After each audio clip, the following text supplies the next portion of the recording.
Hello YouTube, my name is John Wiseman and this is Johnny Reacts.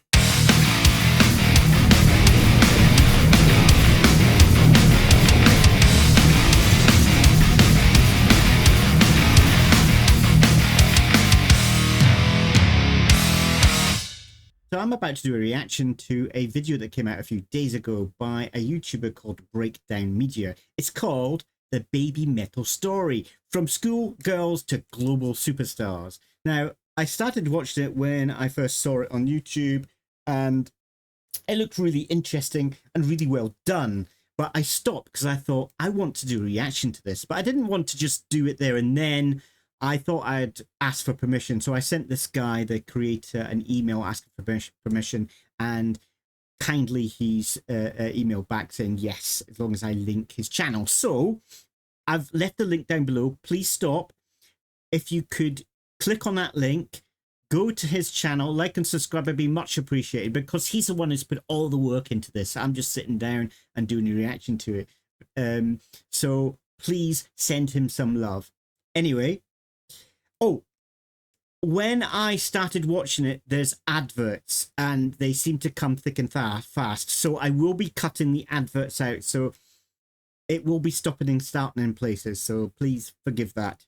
Anyway, I'm going to stop waffling on and get on with it. Babymetal is a one-of-a-kind phenomenon, a trio of Japanese girls fusing heavy metal with catchy J-pop idol music. When they first appeared, the concept seemed bizarre. 3 teenage idols singing and dancing in frilly outfits over filthy metal riffs. Yet, this unlikely blend triggered curiosity worldwide. Fans and skeptics alike clicked on their videos. Was this a joke or something genuinely new to the scene? The sheer novelty of Babymetal, metal music performed with choreographed kawaii charm, instantly caught the attention of fans. What began as viral curiosity evolved into a global fanbase. By blending pop melodies and idol choreography, with thrashing guitars and double-kick drums, Babymetal pioneered a new subgenre dubbed kawaii metal.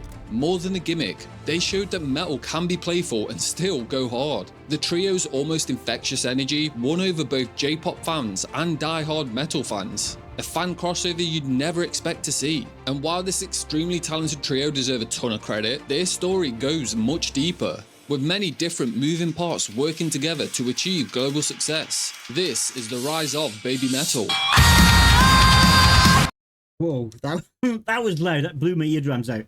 I can remember, like, going back all those years when they first came out. I can remember discovering Babymetal, and I've said this in another reaction video that I'm a bit of a geek. I was doing a roleplay game, like a cyberpunk game set in the near future in Tokyo, and I wanted some unusual kind of metal music for a scene in the game. And I started looking for some Japanese metal, and Babymetal came up, and they were perfect. That kind of mix between kawaii and the really heavy metal really worked well for the game.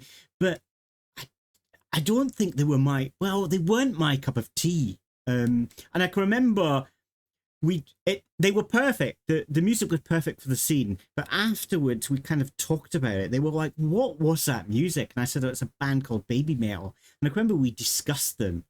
And all my friends are like metalheads, and they were not keen. They liked the metal side, but they really didn't like the kawaii side. And I don't think they thought it would work, and I myself didn't think it would work. Like, it seemed unusual having 3 young girls like perform really heavy metal. I didn't think it fit, and I can remember thinking that perhaps in Japan they'll become popular, but I never thought for a second that they would become popular all around the world. And I never really followed them very much, but every now and again I can remember hearing the name Babymetal crop up and how they're starting to like become more and more popular. And I remember thinking that even though at that time they weren't my cup of tea, it's only kind of recently that I've started doing reactions that I've really got into Babymetal. But I can remember thinking that for them to create this new kind of genre of music, this kawaii metal, I thought that was really cool, because like new things don't often come around anymore. So for them to create this new type of of genre of metal, I thought was really cool. I thought that was cool. Anyway, I'll stop waffling on, get on. Babymetal formed in 2010 as a subunit of a Japanese idol group, Sakura Gakuin, I think. The original lineup was Sumetal, the lead vocalist, and two younger backup singers and dancers, Metal and Moametal. None of these girls actually had a metal background. They were Schoolkids trained in J-pop. The concept came from producer Kobametal, who envisioned fusing idol pop with heavy metal, essentially the birth of a new metal, hence the name Babymetal. He introduced the trio to metal music and imagery, teaching them to headbang, throw the kitsune hand sign, and embrace a quirky lore about the fox god, a mythical deity said to guide the band's destiny. I wonder where we've seen something similar recently. Their first indie song, released in 2011, titled Doki Doki Morning, starts like a sugary pop tune, then suddenly erupts into crunchy guitars and screams. By 2013, they had major label singles like I'm Gonna Try This, but Ije Dami Zatai, which means no more bullying, a track that paired positive, teen-friendly lyrics with almost like a thrash metal intensity. On stage, the trio performed tight choreography like a pop act, except they were headbanging in time with a masked heavy metal backing band, known as the Kami Band for their godlike playing. Honestly, thinking back to when I first saw a Babymetal music video, I'd say this was the thing that I noticed the most. Everything seemed to be done to a level of perfection, nothing less. They also adopted Fox God lore, in which they... That really interests me because I live and work in Japan right now. Now myself, I've got many different hobbies. I'm a jack of all trade, master of none. I've noticed that Japanese people, when I ask about the hobbies, they really only say one thing. Like for me, I would normally say, oh, I like this, I like doing that, a number of things. But when I speak to Japanese people, they seem to concentrate on one thing, and they put a lot of time and energy into mastering that one thing. I think that's really in their culture, to excel at something. claim their music is bestowed by the fox god, adding a fun mystique to their identity. Initial reception in Japan was mixed to say the least. J-pop idol fans found the hard guitars novel, while some metal fans in Japan were amused or curious about these headbanging schoolgirls. In 2012 to 2013, Babymetal played support slots at idol concerts and small solo shows. The novelty eventually drew attention. I mean, 3 teenage girls headbanging to metal songs in tutus isn't exactly something that you see every day. The members themselves were initially bewildered. I mean, just for reference, Yui and Moa once admitted that they thought mosh pits meant a type of stew, but they embraced the challenge wholeheartedly. By 2013, Babymetal had a growing niche in Japan, with a few early viral videos setting the stage for bigger things to come. Fast forward to 2014, and this was the year that Babymetal really exploded onto the global scene. In February, they released their self-titled debut album Babymetal, packed with their unique blend of genres. Around the same time, a live video for the single Gimme Chocolate was uploaded to YouTube, and it went viral worldwide, racking up millions of views within weeks. The music video was a perfect what the fuck moment. Viewers saw 3 pint-sized Japanese girls chirping chocolate in high-pitched voices over a metal track. Foreign metal fans, pop fans, and the genuinely curious all shared the video, and Babymetal became a trending topic on sites like Reddit and Facebook. This viral moment led to international media coverage hailing them as pioneers of kawaii metal. It was clear that YouTube had unlocked a wide audience way past Japan's shores. Riding this momentum, Babymetal's team quickly organised the group's first world tour in 2014, and the real test came in July at England's Sonisphere Festival in 2014, which was their UK debut and first ever Western festival. Ahead of time, some metal purists were sceptical and even hostile about Babymetal performing at Sonisphere. There were many grumbles in the online forums. Would these J-pop kids be booed off stage by an Iron Maiden loving crowd? And the band members were nervous too. They were playing the huge Apollo main stage at noon, far from home. But that's just triggered a memory. It's amazing how you remember, like you forget things and something triggers a memory. Because as I said, I kind of like didn't really pay much attention to Babymetal until I started doing this reaction not so long ago, this reaction channel.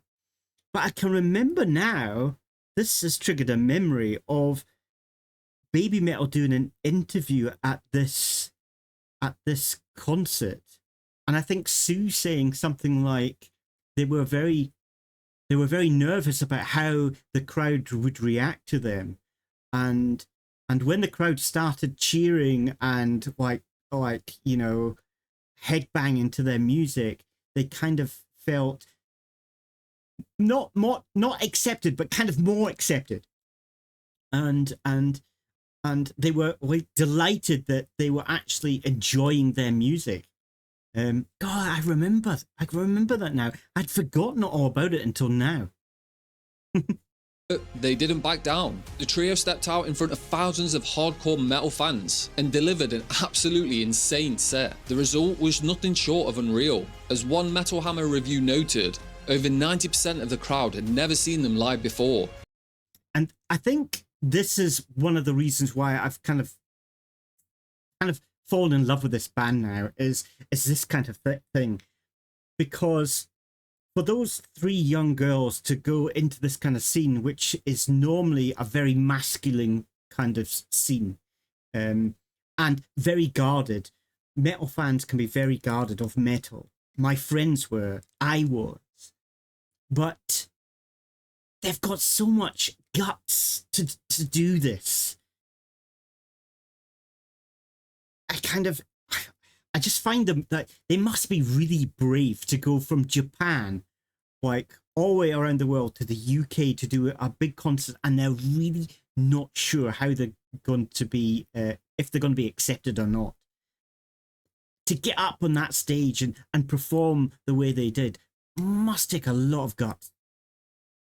And the crowd loved it. Mosh pits opened up, horns were thrown in the air, and not one bottle of piss was angrily hurled. I mean, even the big dudes in Slayer shirts were headbanging and moshing along to Babymetal's 30-minute set by the end of it. In that single afternoon, Babymetal silenced the skeptics. They proved they could win over die-hard metalheads through sheer talent and genuinely having a good time. Around the same period, Babymetal showed their versatility by joining Lady Gaga's US tour as a special guest. Pop superstar Lady Gaga personally invited Babymetal to open for 5 shows on her Art Pop Ball tour in summer 2014. And Babymetal were big in their own right, but Lady Gaga in 2014 was off the scale. And once again, it took balls for the girls to take such a risk. I mean, just think about it. At Gaga's arena concerts in America, Babymetal were essentially playing to a girly pop crowd whose musical palettes couldn't be any further away from metal music. Then, on comes to stage the 3 headbanging Japanese teens, and by the end of Babymetal's set, even Gaga's fans were jumping and singing along to the likes of Megitsune and Gimme Chocolate. This gig with Gaga highlighted Babymetal's genre crossover appeal. They fit in at a metal festival one week and on a pop megastars tour the next. By the end of 2014, Babymetal had gone truly international. No longer were they just a viral sensation, they were a legitimate international touring act. Following the previous year's success, Babymetal spent most of 2015 touring Europe, Asia and North America, selling out mid-sized venues and racking up a very diverse fanbase along the way. Their concerts were a complete mix of subcultures. It felt less like a novelty and more like a genuine movement uniting people through music that was both fun and heavy. In April 2016, Babymetal released their second album, Metal Resistance, and immediately hit a new milestone. They were invited to headline London's Wembley Arena, making Babymetal the first Japanese act in history to ever headline that famous arena. The doubters were still vocal though, with some even wondering, can they really fill a 12,000 capacity arena in the UK? Well, they did.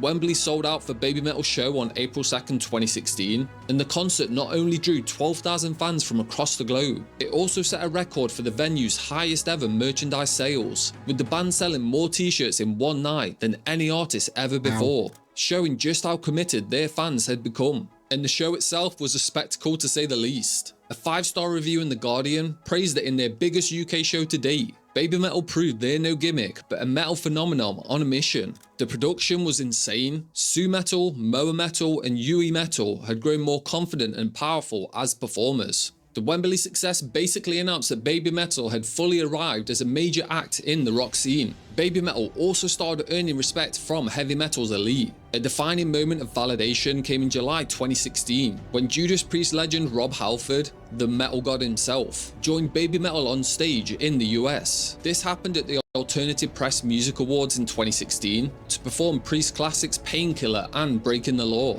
Afterwards, Halford was full of praise. He said he was delighted to have been invited to headbang along with Babymetal, and later in interviews, he called Babymetal one of the most unique metal experiences in the world. And when a This is the thing now with Babymetal. They've become so big, you can't deny Babymetal anymore. And it kind of annoys me that some people still say they're not metal. Who are you to say? Who are you to say that they're not metal? I mean, we've all got our different tastes, fair enough. And, you know, but you've got the choice of listening to it or not. For you to turn around and say, like, they're not metal, they're not good, they're crap, or whatever. The proof's in the pudding. They are global superstars now. They're all around. Look how big they've become. So that's what amazes me about this band. And if anybody, like other bands or fans, they don't like them, I think there may be a touch of jealousy in there because they've done so well for themselves. Maybe they're becoming more popular than them. Do you know what I mean? I just find it, I mean, it's fair enough if you don't like Babymetal. It's fair enough. But for you to turn around and be kind of hostile towards them and say that they've got no place in metal, I kind of feel that's wrong now because, you know, they're selling out all around the world. They've become so popular that, you know, the proof's there. You can't deny it anymore.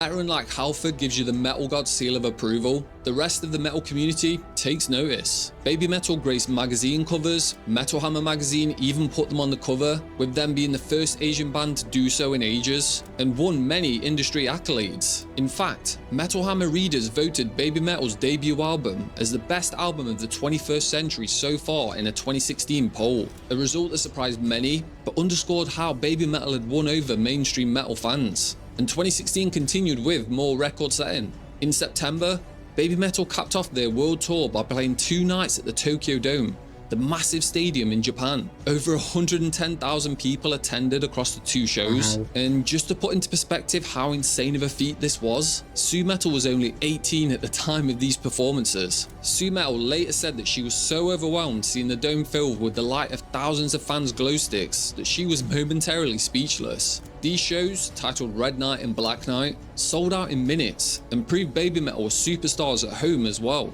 Around this same time, they kept breaking into new territory by supporting Western metal legends. Weird. Hearing him say this, it's giving me shivers. It's giving me shivers. Wow. It's strange. I'm proud. I've become proud of them. On tour. Metallica invited Babymetal as an opening act in Seoul in early 2017, and Guns N' Roses had Babymetal as guests on their Japan tour in January 2017. Even the Red Hot Chili Peppers had Babymetal open for them on an entire UK arena tour in late 2016. And at one of the UK shows, drummer Chad Smith, disguised in Babymetal's corpse paint makeup, snuck on stage to join Babymetal's band for a surprise drum solo. Chad even helped lead the arena to sing Happy Birthday to Sue Metal, who had just turned 19 that day, all while presenting her with a cake, a heartwarming moment between Babymetal and the rock veterans. All these milestones from 2015 to 2016 cemented Babymetal's rise. They weren't just an internet curiosity anymore. They were now a respected act sharing stages and songs with the very heroes of metal and rock. Every journey has rough patches, and for Babymetal, the years 2017 and 2018 brought some serious challenges. After several years of non-stop touring, the group faced unexpected hardships that tested their resilience. The first blow came with a tragedy in the Kami band, which were Babymetal's backing musicians. In early 2018, lead guitarist Mikio, nicknamed Kogami, aka the Little God by fans for his short stature and cuddly talent, unfortunately passed away after an accidental fall. Mikio had been with Babymetal since the early days, shredding solos behind the girls at live shows. His death at only 36 was an absolute shock to the Babymetal family. The band posted a heartfelt tribute, saying the little guitar god has gone to heaven. Fans worldwide mourned. Mikio's technical ability on the the guitar, had contributed to Babymetal gaining authentic respect from the metal community. This loss cast a shadow over the band as 2018 began, reminding everyone that behind the fun concept were real people facing real tragedies. At the same time, Metal was notably absent from performances due to health issues. In late 2017, Yui had missed some shows, with management citing an unspecified illness. Throughout 2018, whenever Love to know what Yui's doing now. She's probably a normal girl doing normal things. And I don't want to kind of like know that bad that you know she's got her own life now. So I don't want to, but I'll be just interested to find out what she's doing. I kind of, she's got to be doing a normal life, because if she's doing anything else like within like the media scene, then you would know about it. So I just hope she's doing well.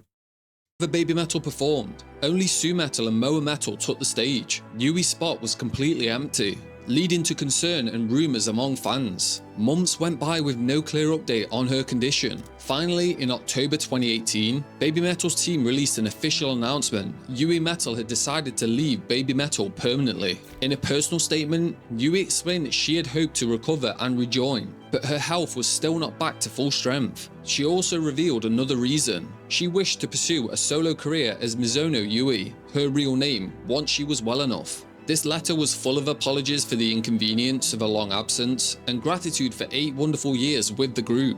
Yui's departure was a pivotal, emotional moment in Babymetal's story. This was one of the original trio, a beloved member whose bright smile and dynamic personality had been central to Babymetal's image. Many fans were heartbroken, worried if the band would continue without her. For a while, Babymetal continued as Suzuka and Moametal, which fans could notice felt visibly different.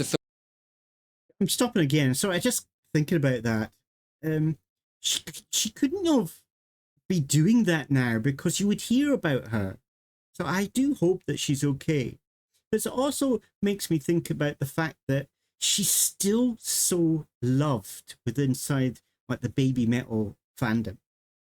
I always hear about Yui. Like on the forums, she's still classed as like the 4th member of Babymetal. And I can't really think, maybe there is other bands where a band member's disappeared. And yes, they have been loved, but I can't think of another band where one member was loved so much that they're still mentioned all the time.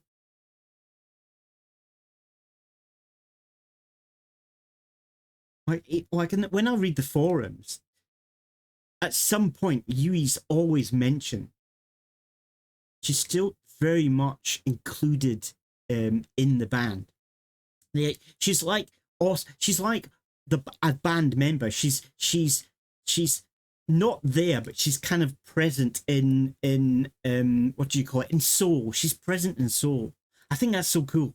To fill the gap on stage, the band introduced temporary backup dancers dubbed the Avengers in 2018 and 2019. These rotating performers, 3 chosen from auditions, would appear alongside Sue and Moa in Yui's place, but notably, they did not sing Yui's lines. Suzuka covered most vocals and Momometal took on more parts too. It was a creative solution to keep the live show visually a trio, but it was clear that no one could truly replace Metal in fans' hearts. During this period, Babymetal also faced fan criticism from a perceived shift to a darker, less cutesy presentation, most notably with their 2018 tour, which had a new narrative about being sealed in the Babymetal matrix and featured a more ominous tone. Some wondered if Babymetal would ever be the same. The band responded by dedicating a new song, Starlight, to the departed Yui and also possibly to Mikio, with its lyrics and video implying a rebirth after loss.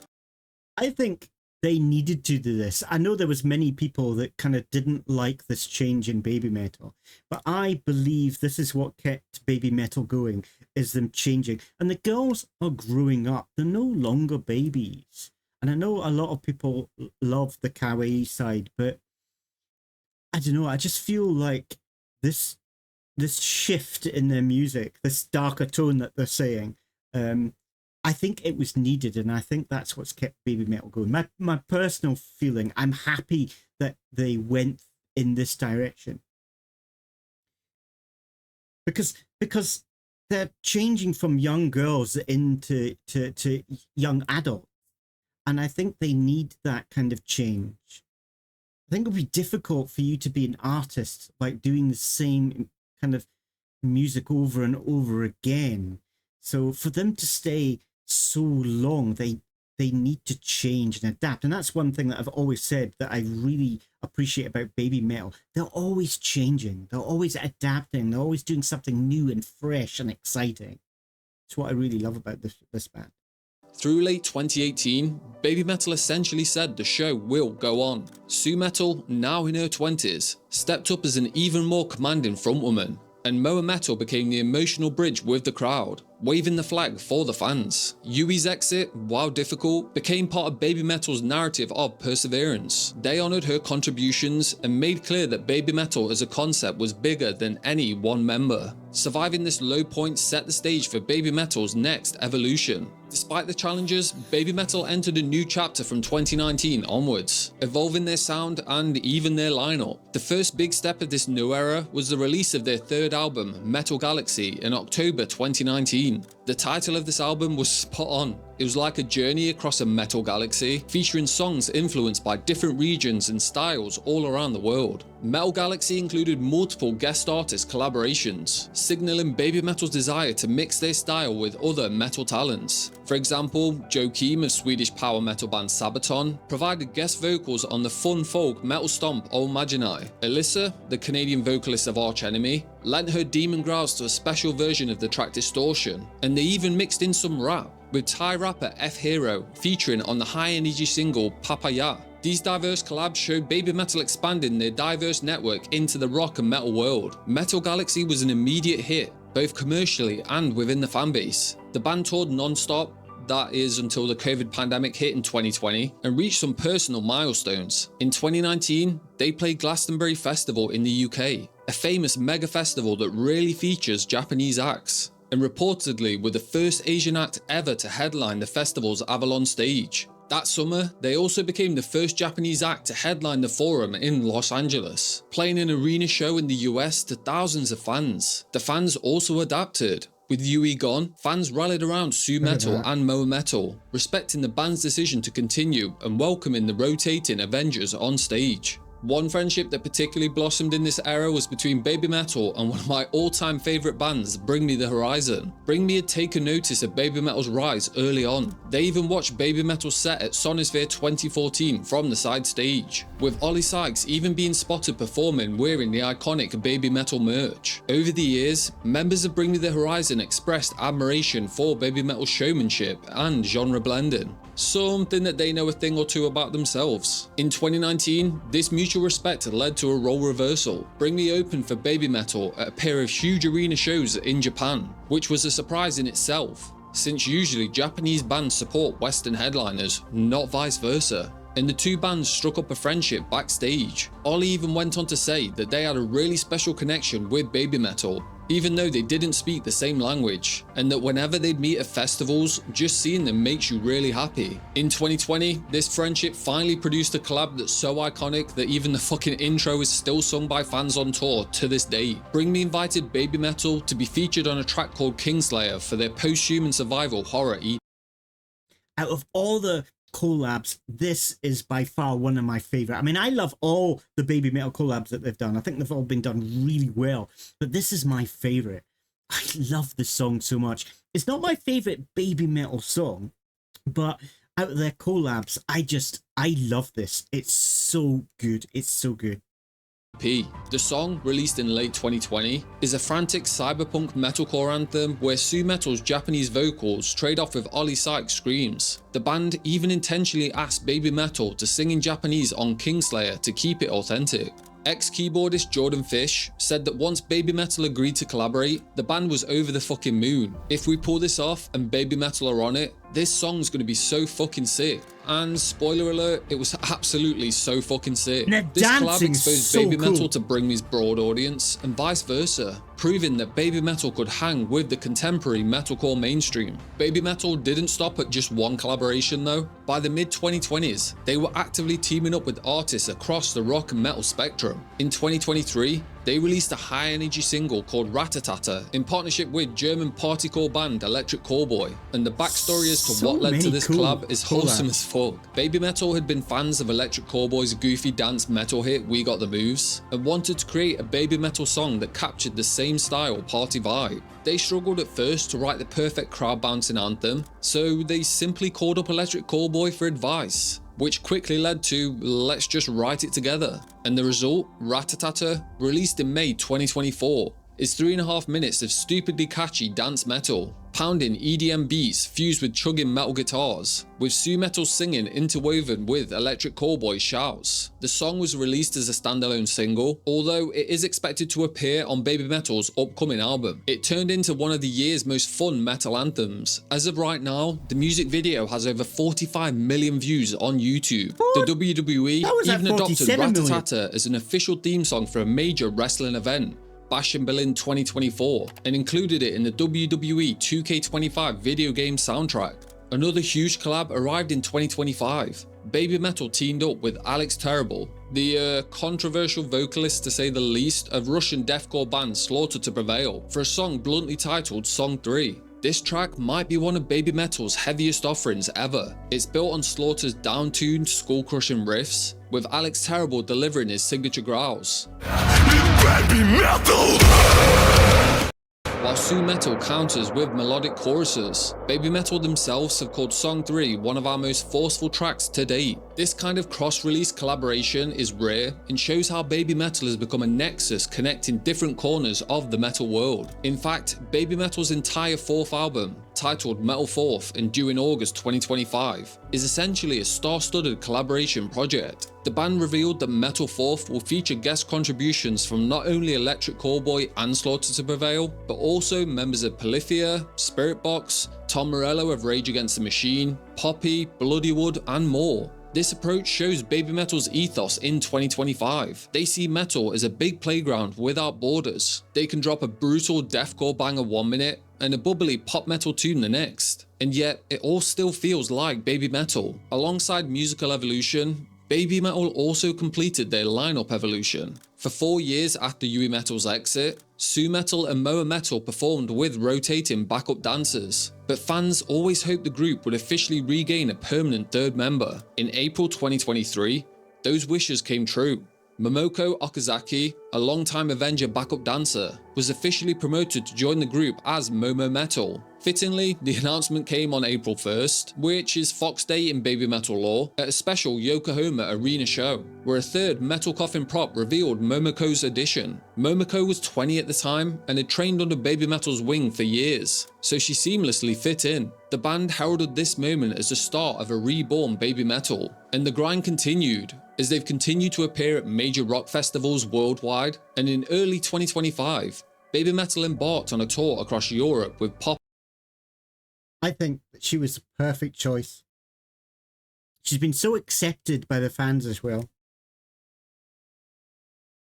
Yui's not forgotten, but they needed a third person, and I'm happy they picked her. As a support act, topping it all off with a headlining show at London's O2 Arena. From their humble beginnings as a viral sensation in Japan to headlining arenas around the world, Babymetal's journey has been one hell of a ride to watch. They ignored the gatekeepers and the genre norms, and proved that heavy metal can embrace cuteness and choreography without losing its soul. In doing so, Babymetal opened the door for other Japanese rock and metal acts to gain international visibility, with bands like Bandmade, Love Bites, and more having found overseas audiences, often citing Babymetal as an inspiration. Within Japan, they sparked a whole kawaii metal movement, empowering young artists, especially female performers in rock and metal, to experiment beyond traditional idol or band formulas. In a traditionally conservative metal scene, Babymetal's success delivered a message. Metal is a global language, And as of 2025, the Babymetal story is still evolving. I've got a feeling we're still yet to see the best of Babymetal. So while we're waiting, if you enjoyed this video, hopefully I've earned your subscription for the channel, and while you're here, go check out this video. You've certainly earned my subscription. Well, I've subscribed before doing this reaction. And I say again, that was superb. He did such a good job of doing that. So please, please, please go to his channel, like and subscribe. He deserves it. He deserves it. It's so good. I really enjoyed that. And it just highlights everything how I feel about Babymetal now, how they become they become iconic. And there's lots of bands out there that have become these iconic, I don't know how to explain it, but you're never going to forget them. There's lots of bands that are out there, but certainly Babymetal have earned their place amongst them. That's how I feel. And yes, you're still going to get the haters, you're still going to get the doubters, but let them hate and let them doubt, because they're missing out. They're losing out on the fun and the expertise. It's not, like, for me, it's not just about the three girls or the four girls. It's not just about them. It's also about who's behind Babymetal. The band's phenomenally good. And also the people who are thinking up Babymetal, who are making the songs, who are deciding on what direction Babymetal are going in, they are also, you know, the life and soul of Babymetal. They're just also keeping Babymetal alive. The whole Babymetal, like the Fox God and everything that's been created around it, is just so cool. So I thoroughly enjoyed that. That was a really good watch. So anyway, please let me know, how did you feel about this? What do you feel about Babymetal? I think they're phenomenally good. What is your favorite collab so far? As I say, mine is the one with Bring Me Horizon. I really love that song. Don't get me wrong, I like all the collabs that they've done. They've done really some good ones. Ratatata is so good. I really like that one too. But the one with Bring Me Horizon is probably my favorite collab. So how do you feel? What is yours? Anyway, if you could leave a comment, that'd be much appreciated. If you could like and subscribe, that'd be much appreciated. And yeah, we'll see you next time. Ta-ta for now.